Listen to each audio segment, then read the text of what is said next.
श्री हरिराम व्यास, जो कि विशाखा जी के अवतार हैं। विशाखा जी अष्ट सखियों में ऐसी सखी हैं जिनसे ठाकुर जी बहुत डरते हैं। ललिता जी से नहीं डरते ठाकुर जी, क्योंकि ललिता जी तो बिल्कुल श्री जी जैसी हैं। अच्छा एक बात बोलूं, ये सबरी सखी श्री जी जैसी हैं। नेक नेक श्रृंगार में अंतर है, बातें पता चले कि ये ललिता जी हैं, ये विशाखा जी हैं, ये इंदुलेखा जी हैं, ये चंपकलता जी हैं, ये सुदेवी जी हैं, आदि आदि सब सखीन को पता, उनके आव भाव और श्रृंगार से पता चले। नहीं तो महाराज ये सबरी एक जैसी लगे। एक सूरदास जी को पद है, सुनाऊं बाबा। एक बार ये सबरी सखी जो है कहा ठाकुर जी से सीधे बात तो करें ना है, टेढ़ी टेढ़ी रहे लाल जी ते। जैसे ही ठाकुर जी सुंदर श्रृंगार करके आमे, किशोरी जी तो दूर ते बलैया ले में। ठाकुर जी कहें ललिता तू भी ले ले, सुंदर लग रहा हूं मैं। जैसी ललिता जी बलैया लेने लगे, विशाखा जी कहें रहने दो, काय को लेनो। लाल जी कहें तू ज्यादा मत बने कर, मेरे आगे हैं, तू ऐसे काय को रे करे मुझे टेढ़ी टेढ़ी। बोले लाला सही पूछो तो तुम्हारे ना तो रूप है, ना रंग है, ना स्वरूप है, कछु ना है। ये तो हमारी किशोरी जी की कृपा से सब बन गए हो तुम। हम अपनी किशोरी जी की बलैया लेंगे, उनकी कृपा भैया तुम्हारे ऊपर, तुम्हारी अकेली काय को बलैया लें। तो ये सबरी टेढ़ी टेढ़ी रहे ठाकुर जी थे। लेकिन ठाकुर जी के सबसे ज्यादा काम भी श्री विशाखा जी बनाती हैं। तो एक बार की बात, किशोरी जी सब सखीन से बोली, सब लोग ध्यान से सुनिए।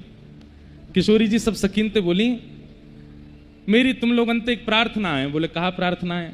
तुम ठाकुर जी ते श्याम सुंदर थे, इतनो ज्यादा टेढ़ो टेढ़ो बात मत करे करो, ने प्रेम तेरे करो उनते। वो ऐसे लाडले लाल हैं, ऐसे प्यारे लाल हैं, यशोदा मैया के दुलारे, नंद बाबा पलकन पे रखें सब उनको, और तुम सबरी ऐसी हो, ऐसी टेढ़ी टेढ़ी बात करो उनते, मुंह को अच्छो ना लगे। तो सब सखी मान गई, नहीं श्यामाजू आपकी जैसी आज्ञा हम वैसी रहेंगे। लेकिन विशाखा जी नहीं मानी। विशाखा जी बोली श्री जी वो आपको मान करामे, या हमारे मुंह को तो बड़ो क्रोध आवे उन पर। श्री जी बोली तू नहीं जाने वो मुझसे बहुत प्रेम करें।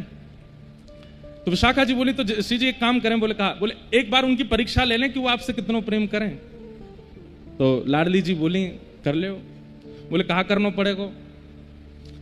बोले एक दिन जब निकुंज में श्याम सुंदर आएंगे, हम सबरी एक ही श्रृंगार में होंगी, एक सी चुनरी, एक से दुपट्टा, एक सौ श्रृंगार, एक सी बिंदी, एक सी नतवेसर, एक सी कुंडल, एक सी पत्रावली, कछु भी इधर उधर नहीं होगा, एक जैसा सब कछु। और फिर श्याम सुंदर तो कहेंगे बताओ इनमें से किशोरी जी कौन सी? किशोरी जी बोली वो पहचान जाएंगे। बोले मैं यही तो देख रहा हूं पहचानेंगे कि नहीं, करके देखो। इतना सुंदर पद है श्री सूरदास जी को। अब महाराज सबन ने श्रृंगार किया।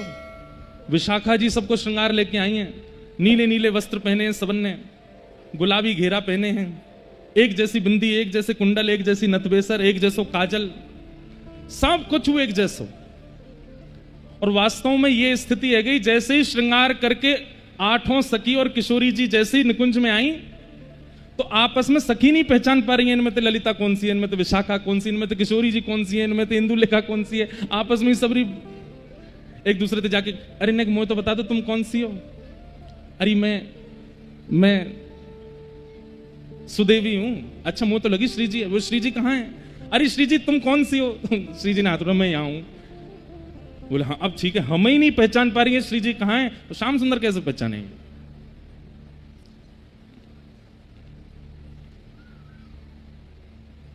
सबने हाथ पाम जोड़े, श्री जी से प्रार्थना करी, हे श्यामाजू हमारी एक बात मान ली हो।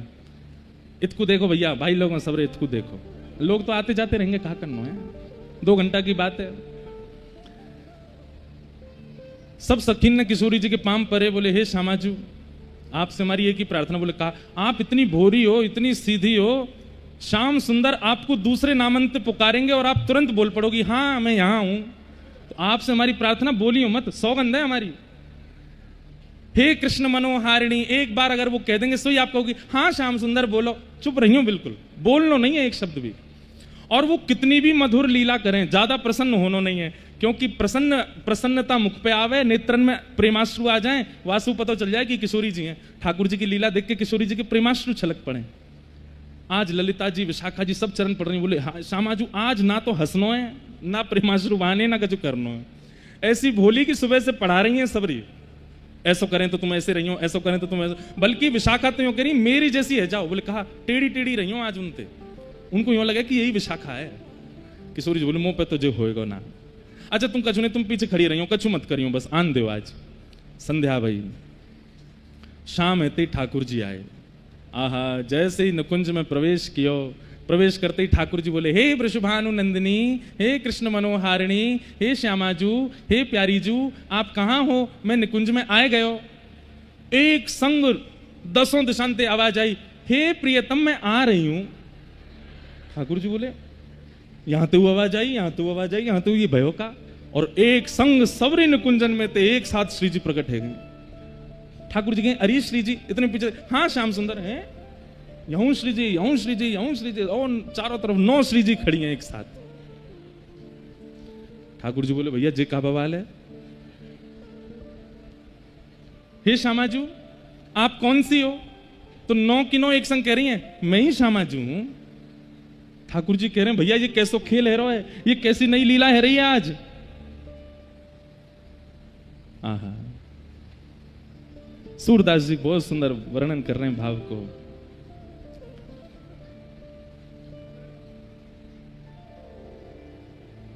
ऐसो प्रेम करें, ऐसो स्नेह करें, ऐसे ब्रजवासीन के हितैषी। कल बाबा के यहां से आयो समाचार कि लाला मिलवे आजा, तो मैं जाऊंगा कथा पूरी करके। एक समय ही मिलते हैं, अब तो पता नहीं बहुत समय से गयो नहीं मैं, उनको एक ही समय पूरे दिन भर में उसी समय मिलते हैं। और कोई ब्रजवासी चलो जाए ना तो वाके तो पाम छूमे और वाके सामने भक्तमाल जी खोलते हैं, भागवत जी खोलते हैं, बोले यहाँ मैं कछु पढ़ के सुनाए दो हमें। सबसे सुनते हैं ऐसे अद्भुत महापुरुष। मास्टर बाबा का भी खूब संग किया। मास्टर बाबा को खूब हम बालपन में हमारे नाना जी पकड़ के ले जाते संतन के पास। स्कूल से आयो नहीं कि स्कूल से आते हमारे नाना जी हमको लेके जाते संतन के पास और शाम रास्ता भर पद याद कराते मुझको। आज वो बाबा के पास जा रहे हैं, उनको ये पद सुना दियो। और ऐसे ऐसे महापुरुष जो कुटियान में रहे में, भीतर छुपके रहे में, उनके पास नाना जी ले जाते और कहते बाबा जे मेरो देव तो है, या तेने कछु सुन लियो। तो हम ऐसे तैयारी करके जाते जैसे कोई मंच पे गाना है। मैं बिल्कुल खड़े है के सामने गलो गलो बिल्कुल ठीक करके फिर गातो, संतन को सुनातो। नाना जी की बड़ी कृपा रही हम पे। नाना जी हमको यहाँ सब संतन के पास लेके गए। तो लीला में चलो भैया, ठाकुर जी बेचारे परेशान खड़े, हम कहीं और पहुंच गए। तो सब सहचरी आज किशोरी जी बनी आई। सूरदास जी कह रहे हैं इनमें को वृषभानु किशोरी, इनमें को वृषभानु श्याम बताए दो आपने कर सो, श्याम बताए दो आपने कर सो, बालापन की जोड़ी, हाँ बालापन की। इतने में ही वो सहचरीन में से एक कह रही है आज श्याम सुंदर आपके प्रेम की परीक्षा है। बोले कहा तुम बहुत कहो कि भैया तुम्हारी बचपन की जोड़ी है किशोरी जी के संग। ठाकुर बोले बचपन की नहीं जन्म जन्मन की। बोले हाँ हाँ जन्म जन्मन की जोड़ी है। तो हम में तो किशोरी जी कौन सी बताओ, तुम उंगली धर के बता दो कि हम में तो किशोरी जी कौन सी। श्याम बताए दो अपने कर, बालापन की जोड़ी, हाँ बालापन की। इनमें को वृषभानु किशोरी, इनमें को वृषभानु। अब तो ठाकुर जी ऐसी विडंबना में फंस गए, कहाँ जाऊं। सब अच्छा ठाकुर जी जाने तो हैं किशोरी जी कौन सी हैं, पर अब सखीन ने इतनी योजना बनाई है, व्यवस्था करी है, तो उन्हें में सुख तो होए। अब किशोरी सब सखी चाह रही हैं कि ठाकुर जी ने ढूंढे हैं, पतो करें बता में, तो ठाकुर जी भी ढूंढ रहे हैं। एक एक सखी के पास जाके श्री जी देखो वंशी आज तो आपकी है जाएगी, तुम ही हो ना। मैं तो विशाखा हूं। ठाकुर जी कहें विशाखा? बोले हाँ। तो बताइए कौन सी वारी गाड़ी दे, तो मैं समझूंगा तो विशाखा दो। बोल दे ये गाड़ी दूं। बोले हम भाई जे तो विशाखा, ये जे गाड़ी विशाखा ही दे। फिर दूसरे के पास जाए तो तुम्हारे पाम परूं भैया, तुम्हारे हाथ जोड़ूं, आज के बाद कभी ऐसा कोई काम नहीं करूंगा जैसे आपको मान होए। आप बताए तो आप ही किशोरी जी हो ना। ना मैं तो ललिता हूं, ये विशाखा है कि ये ललिता। तुम दोनों बाहर रह जाओ, अब बच्ची ये, अब इनमें ढूंढूंगा। 7 बच्ची हैं, तुम हो ना किशोरी जी। इतने में जो बाहर निकाल दी उनमें तो बोले मैं हूं किशोरी। ठाकुर जी कहे मैं कहां जाऊं आज, मेरा तो भैया सही में इन लोगों ने बड़ बवाल किया आज। आहा इतने में ठाकुर जी बहुत देर तक तो ढूंढते रहे, ढूंढते ढूंढते जब सकीन को बड़ा आनंद आने लगा, बोले देखो किशोरी जी ये नहीं पहचान पा रहे आपको, हे श्यामाजू ये नहीं पहचान पा रहे आपको। जब बहुत देर रह गई, खूब देर आनंद है, ठाकुर जी बोले अब नेक अपनी चतुराई करनी पड़ेगी मुंह को। ठाकुर जी बोले सुनो, बोले हाँ। मुंह को किशोरी जी मिल गई, बोले कौन सी है? बोले ऐसे नहीं बताऊंगा, सबरी सामने आओ मेरे। सबरी सखी सामने खड़ी है गई, ठाकुर जी सिंहासन पर बैठ गए। बोले बताऊं कौन सी है? बोले बताओ। बोले वह थाड़ी, हाँ वह थाड़ी युवतिन में श्यामा, वह ठाड़ी युवतिन में नील वसन तन गोरी, नील वसन तन गोरी। सबरी सामने खड़ी करके बोल रहे देख वो खड़ी, कौन सी? बोले जाने नीले वस्त्र पहने, तन गोरो गोरो है। अब सबन ने नीले वस्त्र पहने, सबन के तन गोरे हैं। सब कह रहे हैं लाला यहां तो सबन के वस्त्र एक जैसे, सब गोरे हैं, तुम बताओ ना किशोरी जी कौन सी है? तब ठाकुर जी कहते हैं बता दूं कौन सी है? बोले बताओ। बोले वो जो खड़ी कहां है? वो ठाड़ी पीछे ठाड़ी है। बोले कौन सी? बोले वही जिनने बचपन में मुझको चोरी करना सिखायो, ये वही है जिनने मुझको छल करना सिखायो, कपट करना सिखायो, चोरी करनी सिखाई। विराजो, पहले विराज जाओ तभी सुनाऊंगा आगे।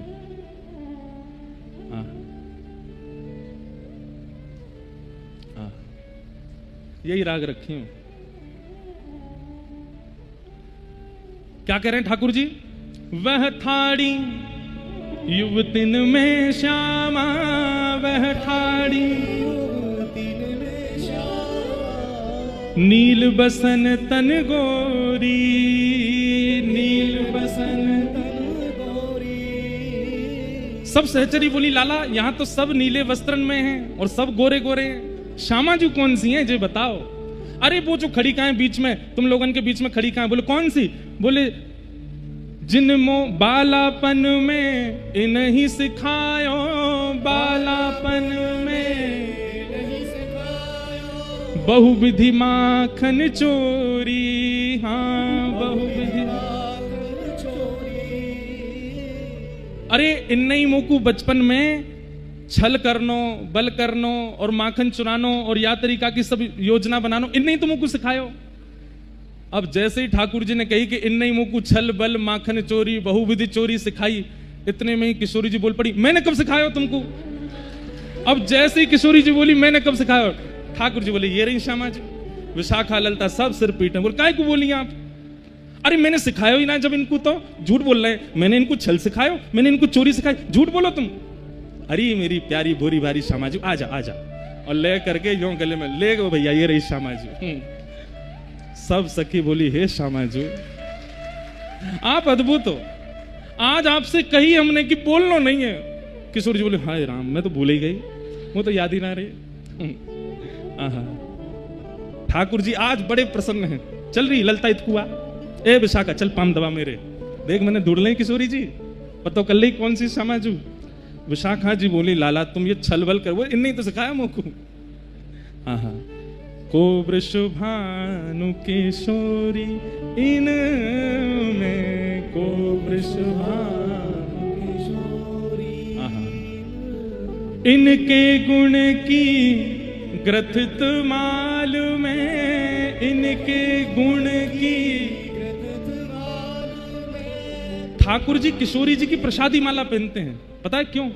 हमारे निकुंज में नियम है कि पहले ये आप सब भी करे करो घर पे, अगर युगल सरकार हैं तो पहले माला किशोरी जी को धराओ और किशोरी जी की प्रसादी माला ठाकुर जी को धराओ। क्यों? ठाकुर जी कह रहे हैं क्योंकि जैसे ही माला किशोरी जी धारण करके मुंह पहना, मैं माला ना पहनूं, ये पुष्पन की माला नहीं, किशोरी जी की भोलेपन के जो गुण है ना इनके अंदर, वाकी माला पहनूं मैं। ये इतनी सीधी हैं, इतनी भोरी हैं, इतनी सरल हैं, इतनी सहज हैं, वाकी माला धारण करूं मैं। इनके गुण की ग्रथित मालूम है, इनके गुण की ग्रथित मालूम है। आजहू उरते न छोरी, आजहू को वृषभानु किशोरी में, को वृषभानु सूरदास प्रभु तिहारे मिलन को सूरदास प्रभु तिहारे मिलन को, सूरदास प्रभु तिहारे मिलन को, सूरदास प्रभु तिहारे मिलन को। जैसे पाट की डोरी, जैसे पाट की डोरी को वृषभानु किशोरी न मैं को वृषभानु किशोरी। लेकिन किशोरी जी को सुख है, भले ही उस योजना में किशोरी जी सब सखियों के साथ हैं, पर ठाकुर जी ने उनको ढूंढ लिया। इससे सबसे ज्यादा प्रसन्न किशोरी जी, सबसे ज्यादा उनको प्रसन्नता है। और आज सब ललिता विशाखा सबसे कह रही हैं, देखिए तुम वैसे पीछे पड़ी रहो इनके, देखिए पहचान गए ना मुझको। बोले रहने दो, वो तो ना पहचानने, ये तो आप ही हो भोरी भारी नेक में बोल। आप तो मना करी हमने, श्री जी अगर आप नहीं बोलती, नहीं कछु करती तो मजाल का जो ये नंद को छोरा पहचान पातो आपको। 2-4 दिना निकाल देते हम लोग। अरे श्री जी काउ दिना अगर मैं हूं श्री जी बन के चली जाऊंगी ना, तो ये मुंह को श्री जी मान करके मेरे संग में विहार करेंगे, रमण करेंगे, रास करेंगे। श्री जी बोली ना ना ऐसा ना है, हमारे श्याम सुंदर जाने मेरो स्वभाव कैसो, गुण कैसो, वो तो जाने।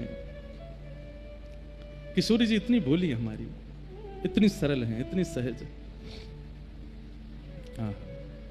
ऐसी योजना निकुंज में ठाकुर जी को फंसावे की, ठाकुर जी को परीक्षा लेवे की, ये योजनाएं सारी जो निकुंज में बनाती हैं वो है श्री विशाखा जी। इनका रोज का यही काम है कि आज निकुंज में ऐसा कहा करें जैसे ठाकुर जी की परीक्षा हो। तो रोज होती है ठाकुर जी की परीक्षा, बेचारे रोज तैयारी करके आवे कि आज विशाखा पता नहीं कौन सी योजना बनावेगी वहां जाके। तो आज ऐसी लीला, वही विशाखा जी श्री हरिराम व्यास जी के रूप में प्रकट भये धराधाम पर। आपका प्रादुर्भाव शुक्ल परिवार में बुंदेलखंड में हुआ।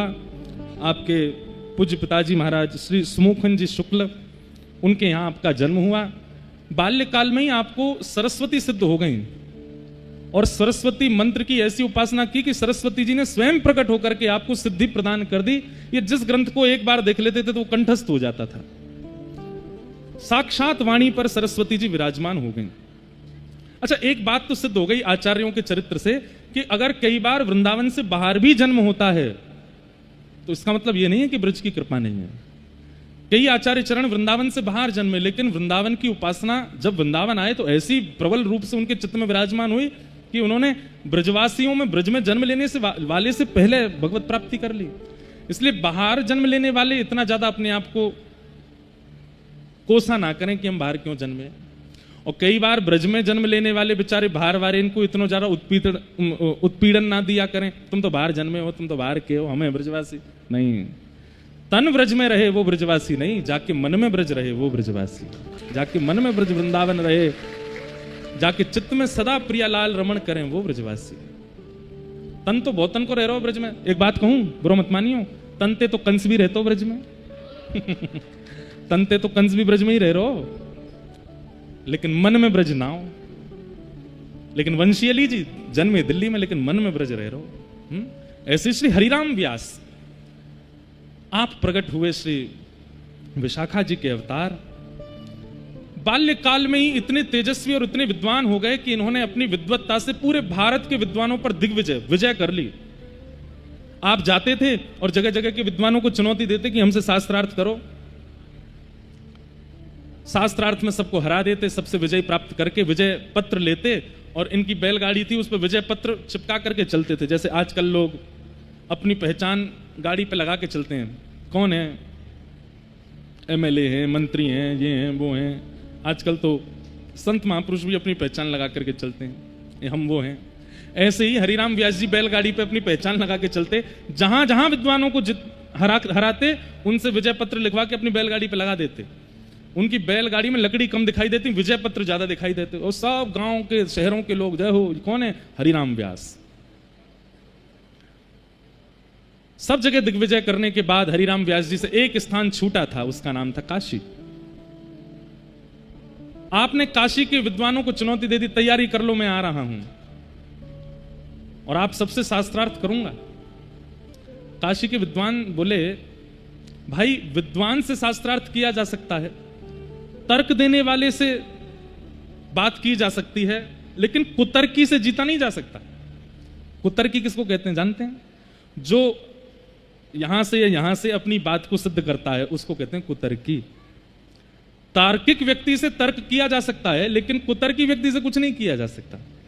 हरिराम व्यास जी में विद्वत्ता तो थी, साथ में कुतर्क और था। अगर आप अपनी बात सिद्ध करोगे ऐसा नहीं ऐसा है, तो हरिराम व्यास जी अपनी बात को सिद्ध करने के लिए किसी भी स्तर पर चले जाएंगे। ऐसे कुतर्की, उनसे हारना ही पड़ता था सबको।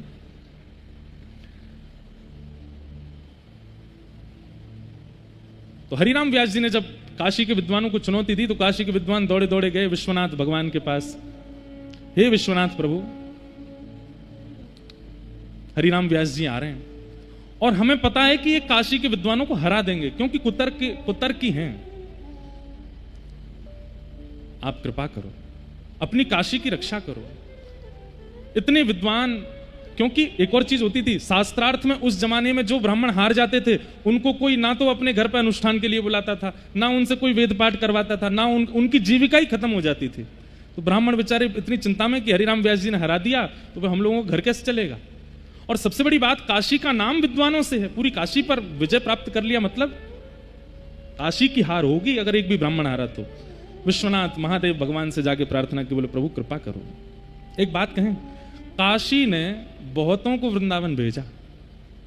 अभी इस साल हमारी जनवरी में काशी में ही कथा थी, कितनों को काशी ने वृंदावन भेजा। तो अगर किसी को ब्रजवास की प्रबल इच्छा और बहुत समय से प्रयास कर रहे हैं लेकिन ब्रजवास नहीं मिल, एक बार काशी हुआ हो, विश्वनाथ प्रभु से प्रार्थना कर रहा हो, वही तो है गोपेश्वर।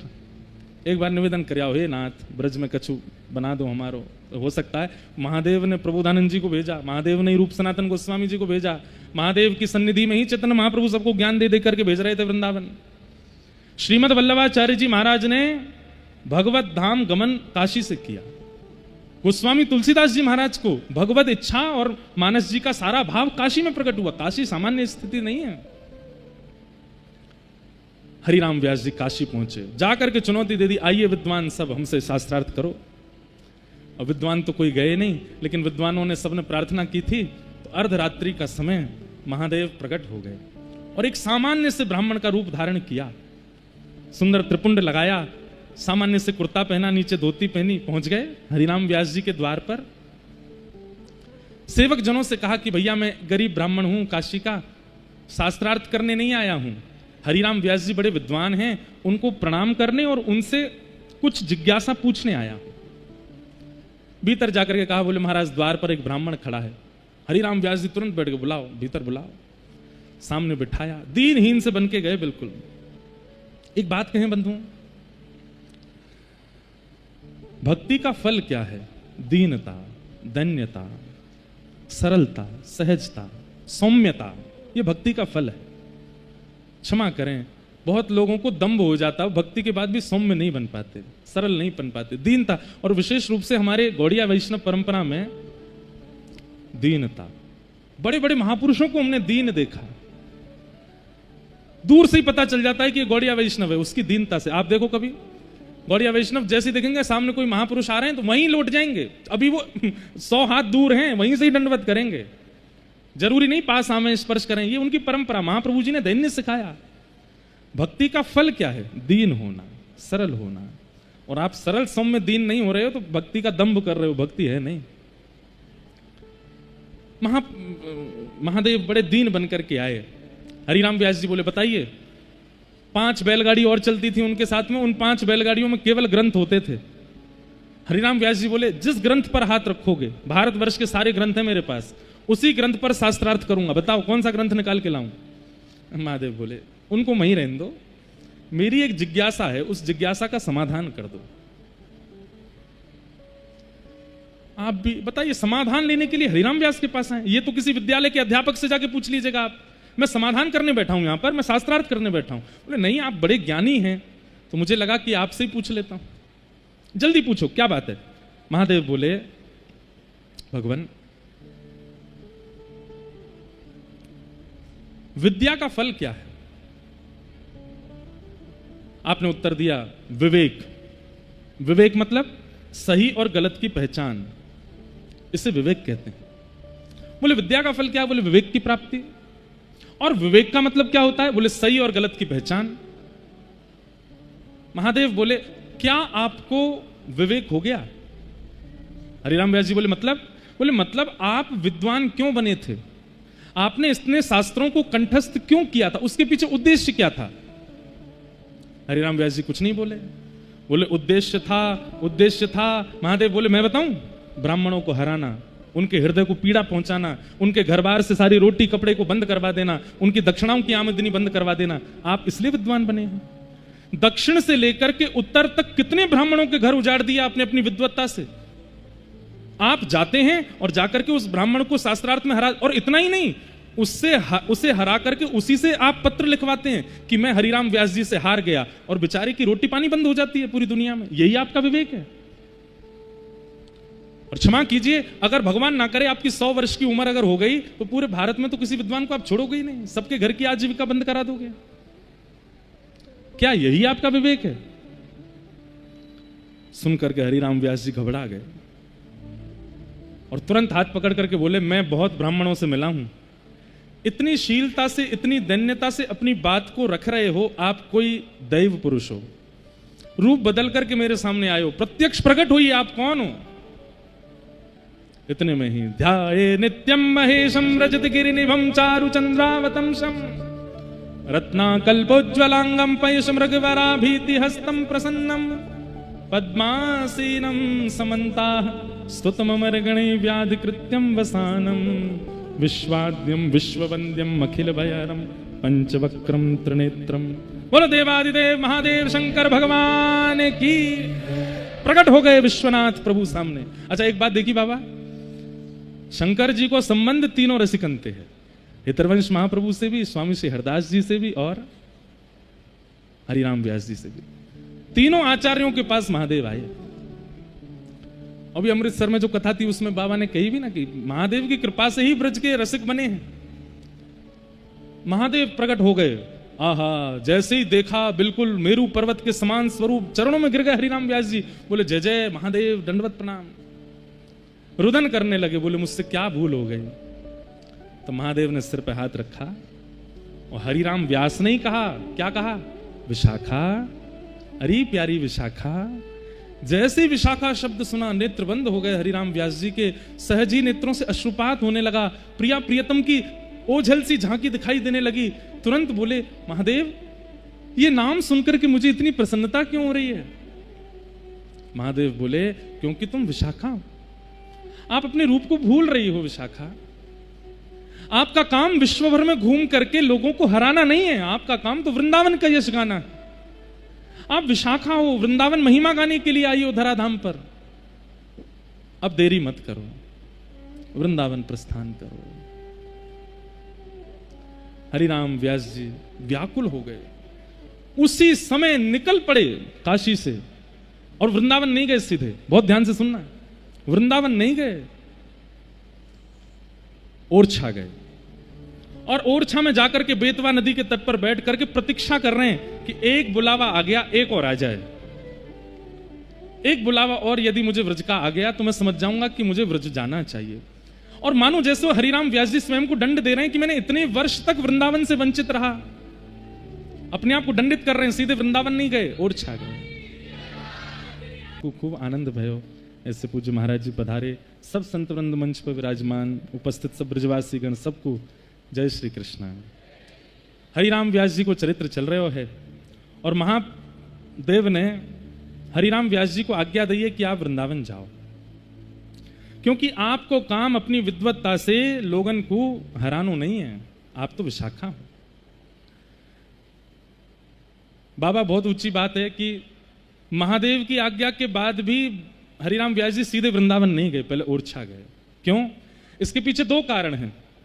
पहला कारण तो यह है कि हरिराम व्यास जी मन में विचार कर रहे हैं कि इतने दिन तक मैं वृंदावन रस से वंचित रहे हो तो किस मुंह से जाऊं वृंदावन।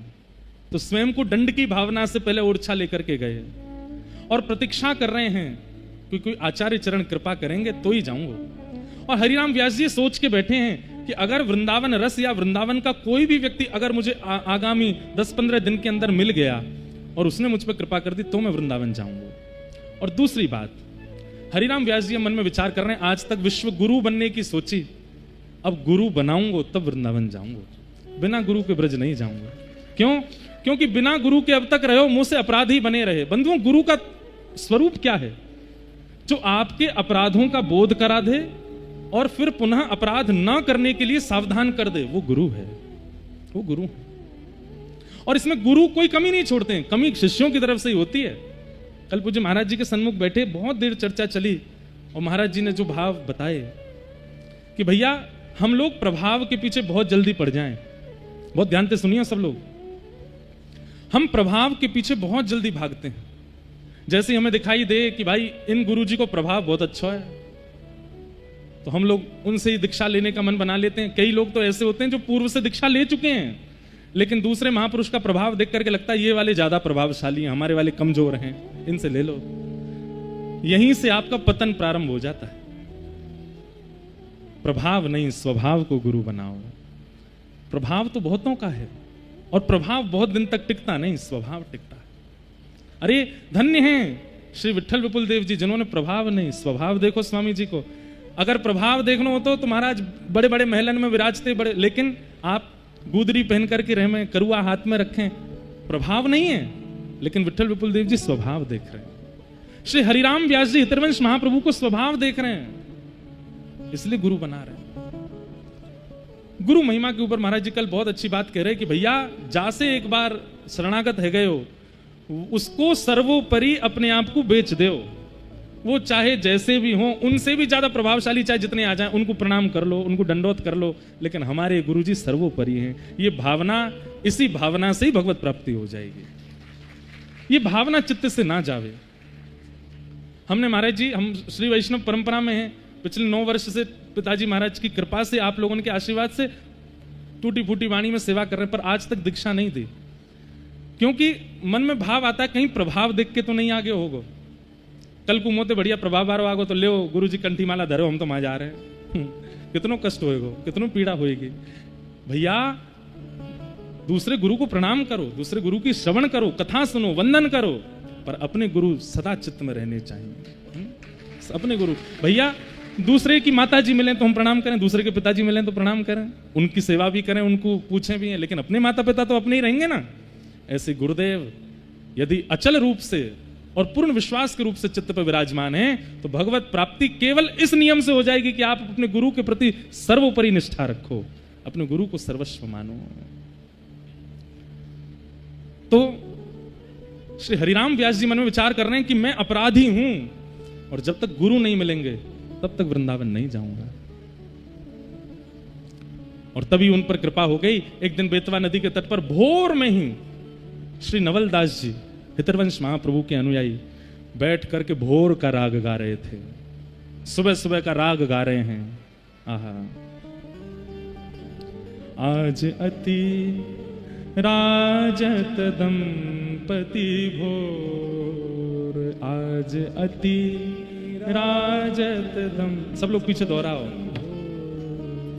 सुरत रंग के रस में भीने, सुरत रंग के रस में भीने। कौन? नागर नवल किशोर, नागरी नवल किशोर, आज अति राजत दंपति भोर, आज अति राजत दंपति भोर। अब ये पद नवलदास जी गा रहे हैं बेतवा के तट पर बैठ के ओरछा में, और वहीं पास में ही श्री हरिराम व्यास जी जैसे मानो इतने दिन जब से महादेव मिले हैं तब से बड़े व्याकुल हैं, और उनके व्याकुल चित्त को मानो किसी ने प्यासे चित्त को जल जैसा पिला दिया हो। कानों में ऐसा लग रहा है मानो जैसे जो गोपियां कहती हैं, तब कथामृतम तप्त जीवनम कवि भीड़ितम कल्मषापहम, श्रवण मंगलम श्रीमदाततम भुवि गृह्णन्ति ते भूरिदा जना। एक बात सुनिएगा, कथा सुनकर के आपको अपने अवगुण सुधारने की इच्छा हो रही है, अच्छी बात है, कथा सुनकर के अपने जीवन में नियम बनाने की इच्छा हो रही, अच्छी बात, लेकिन कथा सुनते ही नेत्र सजल हो जाए और व्याकुलता हो जाए कि चलो वृंदावन, तो समझियो कि कथा नहीं, कृष्ण की वेणु ही बजी है और बुला रही है आपको। ये सामान्य शब्द हैं, भोर का राग, भोर का पद गाया जा रहा है, लेकिन हरिराम व्यास जी को ऐसा लग रहा है मानो जीवन में वेद वेदांत सिद्धांत सब पढ़ लिए मैंने, लेकिन इतना सुख मुझे कभी नहीं मिला, ये दो शब्द जो मुझे सुख दे रहे हैं। व्यास जी महाराज धीमे से स्वर सुनते सुनते गए, नवलदास जी के पास जाकर के बैठ गए। आहा, और वहीं समीप बैठे हुए श्री हरिराम व्यास जी के नेत्रों से आज अश्रु पूरित हो रहा है। एक बात कहें बंधुओं, अश्रु सबसे बहुमूल्य वस्तु है मानव के पास, सबके लिए प्रकट नहीं होते हैं। जिसके लिए चित्त में अगाध प्रेम हो या जिससे अगाध संबंध हो, उसी के लिए अश्रु प्रकट होता है। हरिराम व्यास जी के नेत्रों में अश्रु, और अत्यंत ज्ञान हो जाने के बाद, अत्यंत विद्वान हो जाने के बाद अश्रु प्रकट नहीं होते हैं, लेकिन व्यास जी के नेत्रों से सहज ही अश्रु प्रकट हो रहे हैं। नवलदास जी के चरण पकड़ लिए, बोले भगवान ये किनका भाव आपने गाया, ये कौन गा रहे हैं? तब आपने कहा, बोले वृंदावन में श्री राधा वल्लभ लाल जी की नित्य सेवा चल रही है, हितरवंश महाप्रभु के द्वारा, ये उन्हीं का पद है, उन्हीं का भाव है।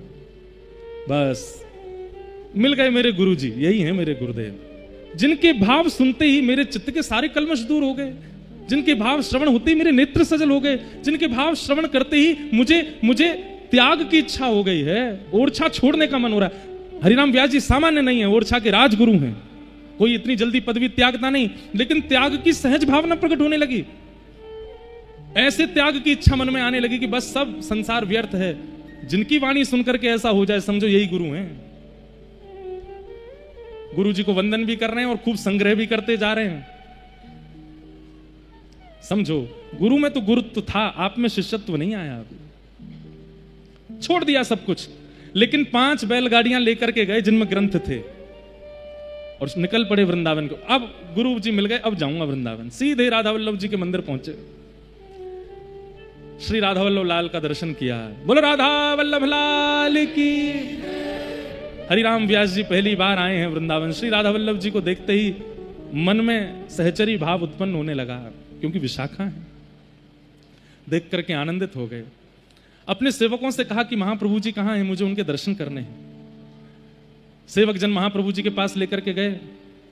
हितरवंश महाप्रभु ठाकुर जी के लिए कुछ सामग्री सिद्ध कर रहे थे। व्यास जी ने जाकर के चरणों में प्रणाम किया।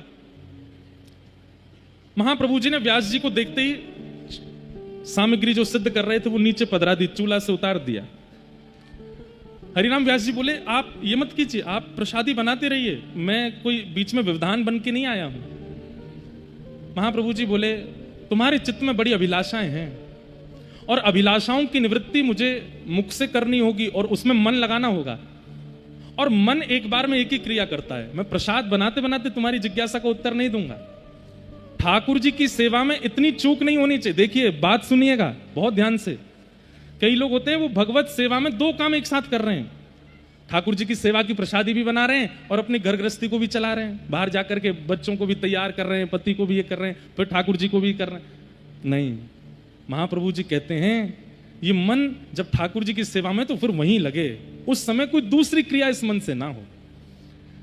हरिराम व्यास जी को कह दिया कि आपकी बड़ी जिज्ञासाएं हैं और उनका उत्तर देने के लिए मुझे मन से देना पड़ा, मन अभी भोग में लगा है। तो व्यास जी ने कहा, बोले हाथ से भोग बनाते रहिए, मुख से मेरा उत्तर देते रहिए। बोले मन तो एक ही है ना, हाथ और मुख तो अलग है, मन तो एक जगह लगेगा, और तुमको उत्तर देने के लिए मन यदि प्रसाद से हटा तो ठाकुर जी स्वीकार नहीं करेंगे। सोचो। हरिराम व्यास जी बोले, मेरी सबरी जिज्ञासा पूरी है गई यही भाव से, मुझे सारे उत्तर मिल गए, अब मेरे कोई जिज्ञासा ही नहीं है, आपके चरणों में प्रणाम वंदन करूं, एक बहुत जरूरी काम है वो करके आऊं। बोले क्या? 5 बैलगाड़ियों में ग्रंथ रखे, पहले उनको जमुना जी में विराजमान कर आऊं, और सारे विजय पत्र, जितनी जगह विजय प्राप्त करी, सारे विजय पत्र और सबरे ग्रंथ जमुना जी में पधरा दिए। एक कोई आया, बोले भैया ये लोगों के काम आ जाएंगे पढ़ने के, इनको दे दो। महाप्रभु जी बोले, जब हमारा कल्याण नहीं हुआ तो किसी और का कैसे होगा, इनको तो जमुना जी में विराजमान रहने दो, अपनी कल्याण अपनी गति तो श्री वृंदावन से ही होगी। और जो सब कुछ त्याग दे, परिवार त्यागा, अपने ऊपर जो मान प्रतिष्ठा भाव थे सब त्याग दिया, और श्री महाप्रभु जी के अनुगत्य में आकर के श्री हरिराम व्यास जी महाराज वृंदावन में विचरण करते हैं, नाचते हैं, गाते हैं, आनंद करते हैं। वृंदावन के रूक हमारे मात पिता गुरु बंधु। अब वृंदावन में ही वृक्षों को नाम दे दिया। जे वाले हमारे चाचा जी हैं, वो वाले हमारे फूफा जी हैं, ये हमारी बहन है, ये हमारा भैया है। वृंदावन के वृक्षों को ही बहन भैया परिवार मान लिया अपना। और रोज जब भी उनके आगे से निकलते हैं तो उनका स्पर्श करके हृदय लगा, चाचा जी ठीक हो आप? अगली बार, अरे बहन तूने जल्दी बड़ी है, जा एक और वृक्ष तेरे बगल में आ रहा है, युगल को ब्याह करा दूंगा। फिर ऐसे भाव रखते। और श्री वृंदावन रज के प्रति, वृक्ष वल्लरियों के प्रति और सब भावों के प्रति आपकी खूब रुचि। लेकिन ठाकुर जी इतनी सहजता से सब मिलने नहीं देते। आपका परिवार जो कि ओरछा में था वो परेशान हो गया, बोले व्यास जी कहां चलेगा, ढूंढो इनको। और व्यास जी को ढूंढते हुए जब सब लोग वृंदावन आने लगे, पहले तो ब्राह्मणों को भेज दिया। ब्राह्मण जाकर के बोले व्यास जी चलो ओरछा चलो। व्यास जी बोले भैया ये वृंदावन ही मेरा परिवार है, यार छोड़ के मैं कहीं नहीं जाऊंगा। हरिराम व्यास जी ने बड़े अच्छे अच्छे पद गाए हैं। अब कई शब्दावली ऐसी हैं व्यास जी की, सुनकर के थोड़ी अटपटी लग सकती हैं, लेकिन सुन लो। वृंदावन तज जे सुख चाहत तेई राक्षस प्रेत। बोले वृंदावन को छोड़ करके अन्यत्र कहीं अगर सुख कोई चाहता है तो वही राक्षस है। अब व्यास जी की वाणी है, व्यास दास के उर में बैठो मोहन हंसी हंसी बेत। व्यास जी कह रहे हैं, बोले मैं नहीं बोल रहा हूं, मेरे चित्त में बैठे ठाकुर जी बोल रहे हैं ये बात। क्या कि वृंदावन तज जो सुख चाहत ते ही राक्षस प्रेत। मैं वृंदावन नहीं छोड़ूंगा। अखंड व्रजवास धारण कर लिया श्री हरिराम व्यास जी ने। मधुकर शाह इनके शिष्य थे, उन्होंने सैनिक भेजे, बोले तुम लोग जाओ हरिराम व्यास जी को लेकर के आओ। लेकिन व्यास जी तब भी नहीं गए। अंत में मधुकर शाह बोला मैं ही जाता हूं। और मधुकर शाह अपने समस्त सेना के साथ वृंदावन आया। लेकिन बड़े चतुर थे मधुकर शाह, बोले व्यास जी से बात करने जाऊंगा तो उनसे तो जीत नहीं सकता मैं। वो हरिवंश महाप्रभु के पास गए और मधुकर शाह ने जाकर के कहा, बोले महाप्रभु जी आप व्यास जी को आज्ञा दीजिए कि वो ओरछा चले जाएं। सोचो, आज एक बालक सुबह आए हमारे पास, बोले महाराज जी वृंदावन जब से बास करने लगे इतनी पीड़ा जीवन में आ रही है। तो हमने उनको कहा, मैंने क्या सुनना, व्यास जी के समान तो नहीं आई होंगे। एक नगर का राजा अपनी सेना लेकर के आ गया उनको ले जाने के लिए वापस।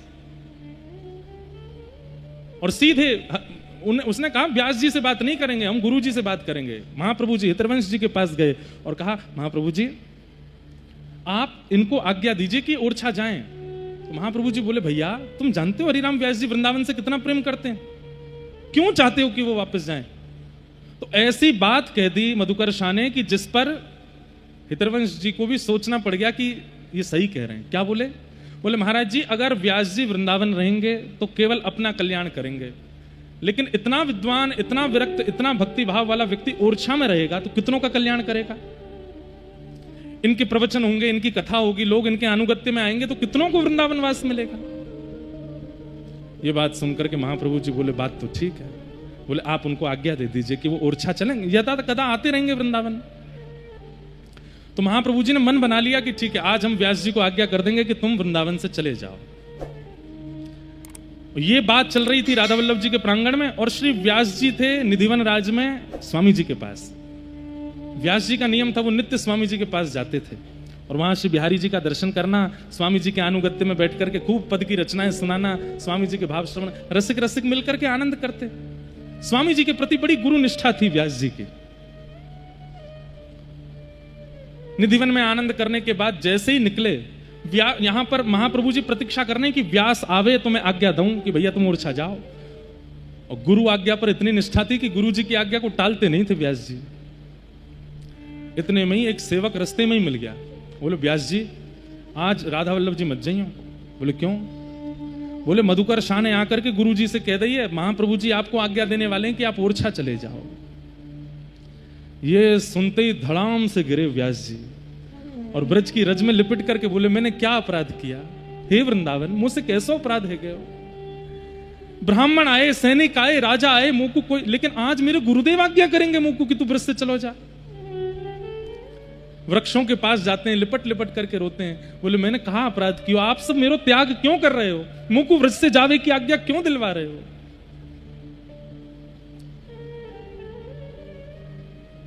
कहते हैं तभी किसी ने, व्यास जी की स्थिति ऐसी हो गई कि मुख से तो झाग से निकलने लगे, नेत्रों से अश्रुपात होने लगा, इतनी इतनी विरह अवस्था में आ गए, जगह जगह लेट जाते हैं, मानो वृंदावन को आलिंगन करने का मन करता है कि अब तो मुझे जाना पड़ेगा, गुरुदेव आज्ञा करेंगे।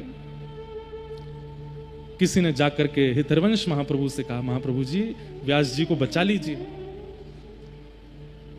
एक अटारी पर खड़े हैं महाप्रभु जी और देखते हैं यमुना के तट पर व्यास जी इतने व्याकुल, विरह भाव से रो रहे हैं, कभी वृक्षों को पकड़ते हैं, कभी यमुना जी में कूदते हैं, कभी रज में लिपट जाते हैं, मैंने मोह मत छोड़ो, हे वृंदावन, हे श्री वृंदावन, मेरो त्याग मत करो।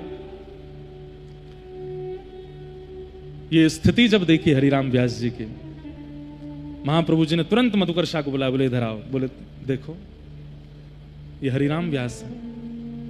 अरे भैया, व्यास यदि वृंदावन में रहता तो मैं आज्ञा दे देता कि तुम वृंदावन से चले जाओ, पर अब तो वृंदावन इनमें रहता है, अब कैसे आज्ञा दूं, अब तो वृंदावन इनमें विराजमान है। श्री हरिराम व्यास जी के शरीर में रक्त नहीं है, यमुना जी है। हरिराम व्यास जी के रों रों वृक्षवल्लरी बन चुके हैं। हरिराम व्यास जी के तन पर ये ये चमड़ी नहीं है, ये ब्रज की रज है, ये साक्षात चलते फिरते वृंदावन है, इनको वृंदावन से दूर कैसे करूं। अब तो उस स्थिति में हरिराम व्यास आ गए, अगर ये वृंदावन से गए तो राधा वल्लभ जी भी जाएंगे, बिहारी जी भी जाएंगे, राधा रमण जी भी जाएंगे, अब ये नहीं जा सकते। इसलिए मधुकर शाह, तुम अपनी सेना लेके वापस चले जाओ, हरिराम व्यास वृंदावन से नहीं जाएगा।